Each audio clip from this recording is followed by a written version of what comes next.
એક જ પોઈન્ટમાં મિત્રો સાંભળી લેજો, એક જ પોઈન્ટમાં પાયલ ગોટીના કેસમાં ગોપાલભાઈ ઇટાલિયા હુકામ હટી ગયા. પાયલ ગોટીના કેસમાં ગોપાલભાઈ ઇટાલિયા અને આમ આદમી પાર્ટી હુકામ હટી ગઈ અને પાયલના પરિવારમાંથી કે પાયલના કોક આપણે શું કહેવાય આપણે આવડા સમર્થકમાંથી ગોપાલભાઈ ઇટાલિયાને ફોન કરીને કોણે એવું કીધું કે ગોપાલભાઈ તમે આ મેટરની અંદર રાજકારણ ન કરતા. આવું પાયલના પરિવારમાંથી કે પાયલના કોક સારું ઈચ્છતા હોય પાયલ બાજુના ગ્રુપમાંથી કોકે એને કીધું. ગોપાલભાઈ ઇટાલિયા અને આમ આદમી પાર્ટીને પાયલ ગોટીના કેસમાંથી હુકામ પાછા હટી ગયા. 189 થઈ અને 189 કરી અને પાયલ ગોટીનું નામ એફઆઈઆર માંથી ન નીકળે એના માટે કયો મળદિયો મહેનત કરતો હતો કે 189 થાય તોય ભલે અને ન થાય તોય ભલે, પણ પાયલ ગોટીનું નામ એફઆઈઆર માં રહેવું જોઈએ. આના માટે પણ 2 3 5 4 5 જણા મહેનત કરતા હતા. ઈ 4 5 જણા કોણ?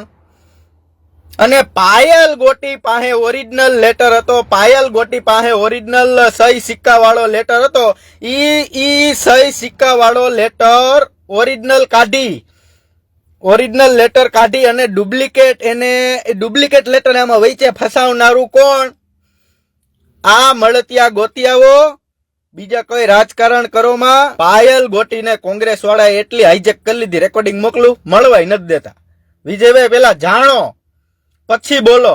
તમારા ગ્રુપમાં કોકને પૂછો, 4 દીથી અમરેલી જ છે, આ જ મેટરનું પોસ્ટમોર્ટમ કરી હુકામે ભોળા પાટીદાર સમાજ પાસે આ બધાય 2015 કરાવવા માંગે છે.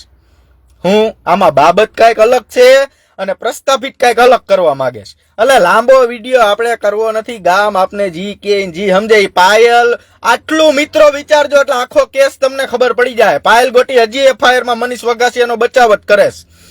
પાયલ ગોટીના કેસમાં ગોપાલભાઈ ઇટાલિયા હુકામ હટી ગયા, આમ આદમી પાર્ટી હુકામ હટી ગઈ.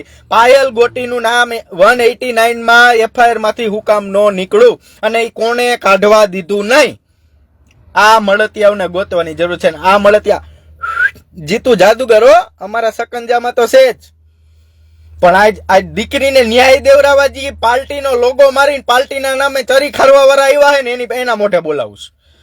ઈ બોલે હે કે નહીં એટલું યાદ રાખવાનું, સમજી ગયા? અને હજી ખાલી વિડીયો બહાર પડ્યા છે, કાગળિયા બહાર નથી પડ્યા, આટલું યાદ રાખજો. અને પાયલ ગોટી બાબતમાં હજી મોટો વળાંક આવે છે અને આવવાનો જ છે. એટલે જે લોકો આમાં ગાયરું બાયરું લખતા હોય ને ઈ જરાક જોજો, શું કે આપણી ઘરે પાછી આવી ગાયરું ન આવે. બાકી એમાં કઈ ફરક પડવાનો નથી. પાયલ ગોટીને ન્યાય દેવરાવાના નામે તમે બધા બડિંગા લઈને સ્ટેજ પાથરીને રાજકમલ ચોક ની અંદર બેસી ગયા હતા ને. હવે પબ્લિક ને ખબર પડશે કે આ રાજકમલ ચોક ની અંદર આ હુકામે બેઠા હતા, સમજી ગયા? એટલે આટલું વિચારજો. અને પાયલ ગોટીએ જે કોઈ વસ્તુ હોય હાચી કહી દીધી હોત તો આ મેટર કોઈ થવાની જ નહોતી ને. કોંગ્રેસ વાળા એમ કે છે કે આમ કર્યું ને તેમ કર્યું. મુદ્દા ક્યારે આ વરઘોડો કાઢ્યો ને રાતે 12 વાગે એરેસ્ટ કરી. આ 2 મુદ્દાના ન્યાયની વાત હતી. ત્રીજું પટ્ટા માર્યા. આ 3 મુદ્દા સિવાય તમે ચોથો મુદ્દો 40 લાખ રૂપિયાના હપ્તાનો લાવ્યા તો પછી અત્યારે ક્યાં લઈ આવવાનો હતો? અત્યારે પાયલને આમાંથી બહાર કાઢી લેવાની હતી, એનું એફઆઈઆર માંથી નામ હાવ વ્હાઇટ કોલર કરવાની હતી, પછી તમારે બધા ફળિંગા કરવાના હતા ને. પણ અહીંયા આવડા હવે ઈ મુદ્દા ભૂલી ગયા ને ફળિંગા વચ્ચે નાખ્યા. સુરતની અંદર પરેશ ધાનાણી અને એની ટુકડી પોલીસ વાળા પાસે પકડાવા જ ગઈ હતી, કારણ કે રાજકમલ ચોકમાં તો એને બેહવા દીધા હતા. અને પરેશભાઈ ધાનાણીને ખબર છે, આ ભોળી જનતાને નથી ખબર. ઈ કોંગ્રેસને ખબર છે કે આપણી ધરપકડ થાય તો જ મીડિયામાં હલ્લા બોલ થશે. આ આખું બધું પ્રી પ્લાનિંગ હતું. ભારતીય જનતા પાર્ટીનું ગણો તોય ભલે, કોંગ્રેસનું ગણો તોય ભલે, અને આ જે સમાજના નામે 2 4 જણા નીકળી ગયા છે ને એમાં એનું ગણો તોય ભલે, સમજી ગયા? એટલે આપણે આ હું કેમ કહું, ચેતવીને રહેવો. બાકી આપને કાંઈ કોઈ ફરક પડે નહીં ભાઈ. બધાને બધીય ખબર છે કોણ કોના ન્યાય માટે આગળ આવ્યું હતું નહીં. બીજું વિચારોમાં મિત્રો આટલું વિચારજો, પાયલ ગોટીના કેસમાંથી ગોપાલ ઇટાલિયા હુકામ નીકળી ગયા. પાયલ ગોટીના કેસમાંથી ગોપાલ ઇટાલિયા આમ આદમી પાર્ટી કેમ નીકળી ગઈ? પાયલ ગોટીના કેસમાં 189 માં પાયલ ગોટીનું નામ એફઆઈઆર માંથી નો નીકળે એના માટે ક્યાં મળતિયાએ મહેનત કરી ઈ ગોતો. અમે તો ગોતી લીધું છે. જાણવું જરૂરી પડે ને. તમને બધાને એમ છે ને અમે કાંઈ વાંધો નહીં. તમે બધા સમાજના વફાદાર છો ને અમે જોઈશી. તમારા ડાચામાંથી જ કઢાવું છું. તમારા જ ડાચામાંથી કઢાવું છું. આપણે લાંબી કરાય નહીં મિત્રો. આટલું ગોતીને આવજો હો, પછી બહાર આવજો. અને મારા વિડીયોમાં કોમેન્ટ મારે તમારી કોંગ્રેસ સાચી નથી થઈ જવાની.